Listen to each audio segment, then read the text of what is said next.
Chapter 17. Alicia could hear them when she stepped out of the shower.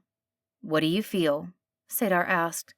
"There is a place a little ways away. It seems breakable. If I tried to move it, the whole area would crumble."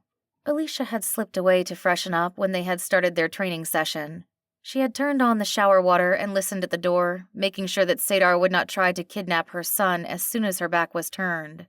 It made little sense for him to help them escape and then take off with her son, at least until he knew where he was going. Even so, she knew that she did not trust him. "That is a fault line. Do you know what that is?" "We learned about them in school. It is a place where two parts of the earth meet." Alicia dried off and put on her pajamas, the flannel ones that almost looked like a t-shirt and pants. If they did have to run tonight, she would be able to wear these out in public. "Very good. You mustn't touch fault lines. You probably wouldn't make too much damage this far away, but then I am surprised you can even feel it. It is best to leave them alone. What else do you feel?" "I feel the earth whispering." Alicia stepped out of the bathroom and found them sitting on the floor between the bed and the TV. They covered the walkway, but she could climb onto the corner of the bed without getting in their way. Sadar glanced at her briefly. Kenny sat with his eyes closed, looking like he was far away. Alicia noticed a rock the size of a quarter on the floor between them. "What do you mean whispering?" "It is talking but not in words. It feels like a hum inside of me that makes sense. I make it turn into words." "What is it saying?" There was a note of concern in Sadar's voice. "It is telling me that I need to train and control my powers." "Does it talk to you often?" "I think it always has talked to me. I didn't realize that not everyone could hear it. But when I realized, I tried not to listen. That just made it worse. That's when things started to happen. Do you hear it?" Alicia looked at Sadar, wary of his answer. It didn't seem healthy that her son was hearing voices. "Everyone feels the earth differently."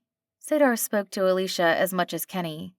"Illusion magic has always been my strongest magic, but I have heard that those that are extraordinarily strong in earth magic talk about the power as though it communicated with them." "So it is real?" Kenny asked. "It is real." Alicia let out a sigh of relief. She sat at the edge of the bed, wanting to watch her son train. How could she have missed this? There were so many little moments that came back to her. Not just the school complaints, but times that Kenny had known when something was going to happen. She had written it off as coincidences. It was the only logical explanation to her. She relied on logic to navigate the world, and it made her miss what was happening to her son. She had always had difficulty with abstract concepts. Either magic existed or it did not. 3 days ago, she believed it did not exist, but that no longer fit. She now knew that there was magic in the world, and that her son had the ability to use it. She wished she had figured it out sooner, but who would have stopped and thought that it was magic? "Do you see the rock in front of you? No, don't open your eyes. See it in the same place that you can feel the earth. Do you see it?" "Yes," Kenny said after a small pause. "Good. I'm going to lift it." Alicia noticed the rock lift an inch off the hotel floor. "Did you feel that?" Sadar asked. "Yes." "That was just a little power. You would have to be pretty close to feel that. If I used more power, then people could feel it from farther away. In the in-between, everyone has magic. No one pays attention to people using magic since it is everywhere. However, here, no one is magic. At least not strong enough to be felt unless you were right next to them. What do you think would happen if you used a lot of magic?" "They would feel it?" Kenny sounded uncertain. "Yes, they would feel it and would know where we are. Normally, when we train, we see how strong you can be. For us, we are going to see how controlled you can be. Can you pick up the rock? Make sure not to use too much power." Alicia saw the rock lift again, except this time it went past an inch and straight up to the ceiling. Sadar looked up, and Alicia was sure that he intervened before it made a hole in the plaster. "That's enough," Sadar commanded. His face had a flicker of shock. He helped the rock drift slowly back to the ground before he spoke again. "That was a lot of energy you used." "But I barely used anything. How could anyone feel that?" Kenny pouted. "It's all right, kiddo.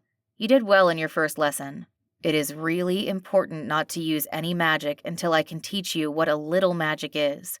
You are already pretty strong, and you haven't even been trained yet. A little for you is a lot for everyone else. Do you understand? Yes, I think I understand. He sighed dramatically. Great. Now off to bed with you. Kenny opened his eyes and looked around like he had forgotten that he was sitting in a hotel room.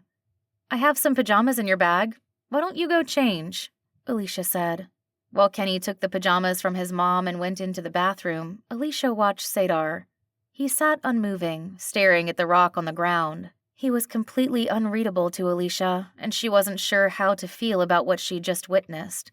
She opened her mouth to ask him, but Kenny already came bounding back in the room, dressed in his space pajamas.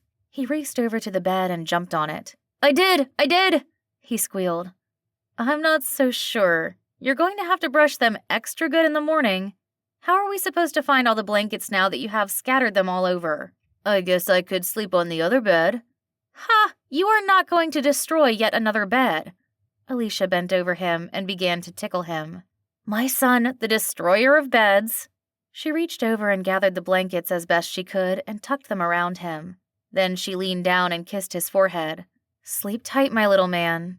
He reached out and hugged her and then turned over to go to sleep. She had tucked him in this way ever since he was little. She knew he didn't need it as much as she did, but she appreciated that he still let her do it.